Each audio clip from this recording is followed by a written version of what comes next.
حسن صاحب، آپ سے پروگرام کا آغاز کروں گی میں، اور جس طرح سے خواجہ آصف صاحب اب کہہ رہے ہیں کہ ملک میں ڈالر کی قیمت میں اضافے کی ایک بڑی وجہ یہ تھی کہ افغان باشندے یہاں سے ڈالر خرید کر افغانستان لے جا رہے تھے، جس کی وجہ سے پاکستانی روپے کی قدر میں کمی واقع ہوئی، تو تب کیوں نہیں اقدامات کیے گئے جب اس کی سمگلنگ جو ہو رہی تھی اس کی روک تھام کے لیے؟ تب تو اقدامات کرنے چاہیے تھے۔ اب اس طرح کے بیانات جو ہے کیسے دیکھتے ہیں آپ؟ دیکھیں، ہمیں اس فیصلے کو جو اب چند روز قبل ہوا، اس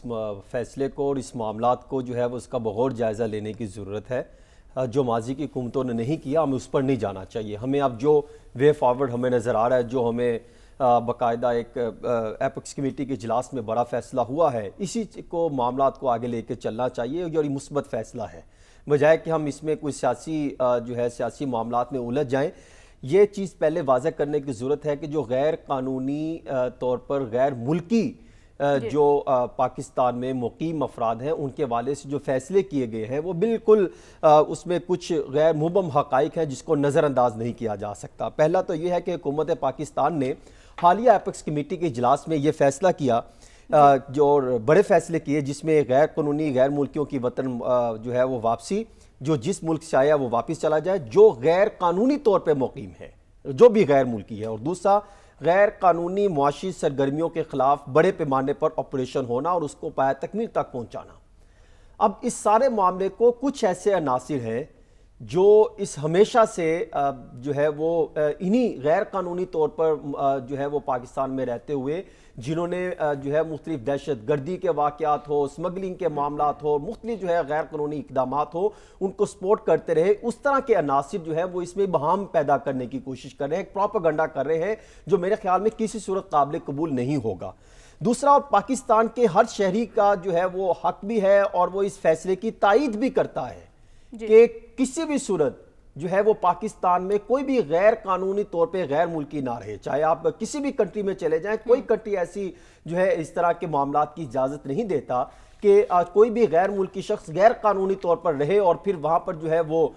غیر قانونی طور پہ رہتے ہوئے مختلف جو ہے وہ خطرناک قسم کی سرگرمیوں میں بھی ملوث ہو اور اس کو کھلے عام چھوڑ دیا جائے۔ یہ پوسیبل نہیں ہے، کہیں پر اس کی اجازت نہیں دی جاتی۔ تو میں یہ سمجھتا ہوں کہ پورے پاکستان میں میری بے شمار جو ہے وہ اس پہ میں نے عوام سے رائے لی، تمام سیاسی جماعتوں سے، اداروں سے، تمام اس پر جو ہے وہ متفق ہیں اور اس کی تائید کرتے ہیں اس فیصلے کی،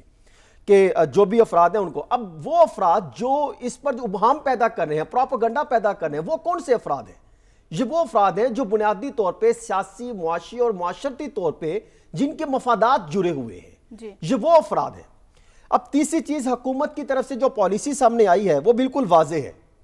کہ 31 اکتوبر ڈیڈ لائن دے دی گئی، 1 نومبر کے بعد بھرپور طریقے سے آپریشن ہوگا، جس کی باقاعدہ ایپیکس کمیٹی میں اپروول بھی دے دی گئی، پلان بھی ترتیب دے دیا گیا، جس کے مطابق جو ہے غیر قانونی طور پہ اور خاص طور پہ بلا امتیاز کارروائی کی جائے گی۔ صرف اس میں یہی نہیں ہوگا کہ افغانی جو کہہ رہے ہیں کہ جو بھی افغانی ہیں ان کے خلاف کارروائی کی جائے گی، جو بھی افغانی پاکستان میں مقیم ہیں ان کے خلاف کارروائی کی جائے گی، قطعاً ایسا نہیں ہوگا۔ صرف ان کے خلاف ایسا ہوگا جو غیر قانونی طور پر پاکستان میں مقیم ہیں، جو غیر ملکی افراد ہیں، وہ چاہے افغانستان سے تعلق رکھتے ہوں یا کسی بھی جگہ سے تعلق رکھتے ہوں۔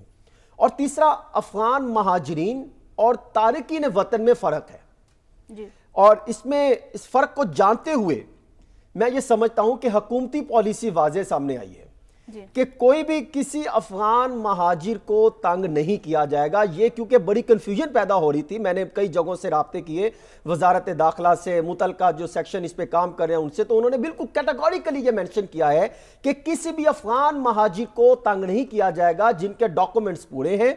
اور ایسے افراد جو کسی تیسرے ملک کے سفر کے لیے یہاں پہ ہیں، پناہ کیے ہوئے ہیں، ان کو بھی تنگ نہیں کیا جائے گا۔ صرف غیر قانونی طور پر افراد جو ہے مقیم، ان کے خلاف ایکشن لیا جائے گا۔ اور ایک اور یہ بھی فیصلہ کیا گیا ہے کہ 31 اکتوبر سے تاریخ ایکسٹینڈ نہیں کی جائے گی۔ یہ جو پروپیگنڈا چل رہا ہے نا کہ آپ اجازت دے دیں اور مزید 1 ماہ ایکسٹینڈ کر دیں، فلاں کر دیں، یہ بالکل کیٹیگوریکل، بالکل کلیئر فیصلہ ہو چکا ہے۔ اتنی کلیئرٹی ہے اس فیصلے میں کہ 1 نومبر کے بعد بھرپور طریقے سے آپریشن ہوگا۔ اور یہ کہنا کہ جو غیر ملکی اب یہاں جو فیملیز ہیں، ان کے بزنس ہیں، ان کو مشکلات کا سامنا کرنا پڑ رہا ہے، یہی تو ریزن ہے جس کی وجہ سے یہ فیصلہ کیا گیا۔ میں یہ سمجھتا ہوں کہ جتنے افراد یہاں پر رہے ہیں، یعنی صرف میں 1-2 چیزیں اگر میں آپ کے سامنے رکھوں کہ یہ جو فیملیز غیر قانونی طور پر رہ رہی، 40 سال سے پاکستان نے ان کو جو ہے وہ پناہ دی، 40 سال سے ان کو یہاں پہ رکھا ہوا ہے. یہ اپنے آپ کو لیگل طریقے سے یہاں پہ رہنا پسند نہیں کرتے. اور اب کیا ہوگا کہ یہ فیملیز کرمینلز، دہشت گردی، شدت پسندی اور اس طرح کی سرگرمیوں میں ملوث رہے. آپ اندازہ کریں 1 جنوری سے 24 تک جو 24 دھماکے ہوئے ہیں، 14 خودکش بمبار افغانی تھے. تو آپ اندازہ کریں ان کو کیسے رہنے کی اجازت دی جا سکتی ہے. 1-2 اور پوائنٹس میں رکھنے کی اگر آپ مجھے اجازت دیں کہ یہ جو کہہ رہے ہیں کہ یہ جو آپریشن شروع ہو چکا ہے اس سے شاید کوئی الیکشن آگے ڈیلے کرنے کی طرف کوئی اقدام ہے یا اس پر فوکس کیا جائے گا، یہ بھی بالکل ہی میری حکومتی اعلیٰ عہدیداروں سے بات ہوئی ہے. وہ یہ کہتے ہیں اس کا الیکشن سے کوئی لینا دینا نہیں ہے، یہ ریاست کا فیصلہ ہے، ایپس کمیٹی کا فیصلہ ہے. تمام ادارے، تمام سیاسی جماعت، تمام جو ہے عوام اس سے متفق ہے اور یہ فیصلہ مستقل جو ہے جاری رہے گا. اس کا الیکشن سے کوئی لینا دینا نہیں ہے. اور ایک اور اعداد و شمار رکھوں کہ اب تک جنوری سے جو ڈائریکٹر افغان جو ہے خیبر کے، ان سے میری بات ہوئی تو انہوں نے کچھ اعداد و شمار بتائے کہ جس میں ان کا یہ کہنا ہے کہ جنوری 2023 سے 30 ستمبر 2023 تک 12,600 افغان مہاجرین رضاکارانہ طور پر واپس جا چکے ہیں. ٹھیک ہے، واپس اور جن میں سے 5,900 ترکھم اور 6,700 چمن بارڈر کے ذریعے واپس گئے. اور گزشتہ 2 دنوں میں 75 خاندان ہیں جو افغانستان واپس جا چکے ہیں. یہ حکومت کی طرف سے میں سمجھتا ہوں مثبت پالیسی ہے اور اس فیصلے کو ہمیں سراہنا چاہیے کہ انہوں نے کچھ وقت